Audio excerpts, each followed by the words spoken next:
എണിക്കടി, എത്ര നേരമായി കിടന്ന് ഉറങ്ങുന്നു? വാതിലടച്ചിട്ട് കിടക്കാണ്. ഇവിടെ എന്തെല്ലാം പണിയുണ്ടെന്നറിയാമോ?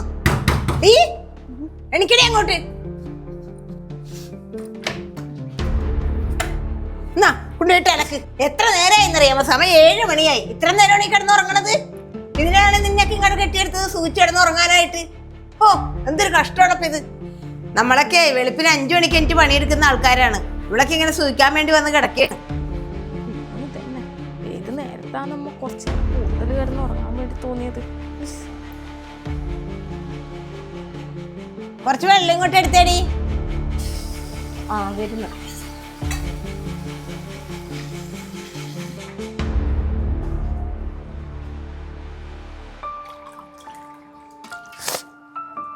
വെള്ളം കൊണ്ടുവന്നോളെ. എന്തൊരുറക്കാണിത്? എണിച്ചൊന്ന് കുളിച്ചെല്ലാം മാറ്റിയതാ. അവരിപ്പം വരുമോളെ. വേഗം അവര് വന്നിട്ട് മോള് ഈ വേഷത്തിൽ കാണുമ്പോ അവര് വിചാരിക്കൂ ബാ ഞാൻ കുളിച്ചോളാം.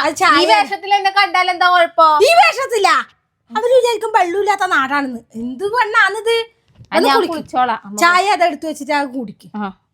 ബാ എണിക്ക് ബാ. ഞാൻ എണീച്ചോളാം. അമ്മ പോയിക്കോ. ഒരു നിമിഷം ഞാൻ പേടിച്ചു പോയി. ഇതേ ചെക്കൻ്റെ അമ്മാവനായതുകൊണ്ട് ഞാൻ പറയുന്നതല്ല. ഇതുപോലൊരു ചെക്കൻ ആ നാട്ടിൽ വരെ ഉണ്ടാവില്ല. അച്ഛനും അമ്മക്കും ഒറ്റ മോൻ, നല്ലൊരു ജോലി, നല്ല വീട്. ഇതിൽ പറഞ്ഞ വേറെ എന്ത് വേണം ഒരു പെണ്ണിന്? ഞങ്ങളെ ചെക്കനായതുകൊണ്ട് പറയുന്നതല്ല. അങ്ങനെ യാതൊരു ദുശീലവും ഇല്ല. പിന്നെ കുടിയോ വലിയോ അങ്ങനത്തെ ഒന്നുമില്ല. പിന്നെ പോരായിട്ട് ഒറ്റ മോനാണ്. പിന്നെ ഈ ബന്ധം നടന്നു കഴിഞ്ഞാൽ നിങ്ങളെ മോളെ ഭാഗ്യമാണ്.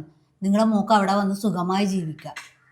ഞാനായിട്ടിനൊന്നും പറയാൻ നിൽക്കണ്ടല്ലോ. അമ്മായി മാമനും പറഞ്ഞില്ലേ, എനക്കെല്ലാം കുട്ടിക്കാലത്തെ അറിയുന്ന ചെക്കനാണ്. ചെക്കനെ കുറിച്ച് ഒരു കുറവും പറയാനില്ല. ആ നാട്ടിൽ ആ ചെക്കനെ പോലത്തെ ഒരു ചെക്കൻ ഉണ്ടാവില്ല. ഒറ്റ മോൻ, വലിയ കാട്ട വീട്, നല്ല ജോലി, പിന്നെ നടന്ന് കിട്ടിയ നല്ല കാര്യമാണിത്. അപ്പോഴെങ്ങനെയാ കല്യാണം കഴിഞ്ഞു കഴിഞ്ഞാ ചെക്കൻ ഇവിടെ എന്റെ വീട്ടിൽ വന്നിട്ട് നിക്കുവാ?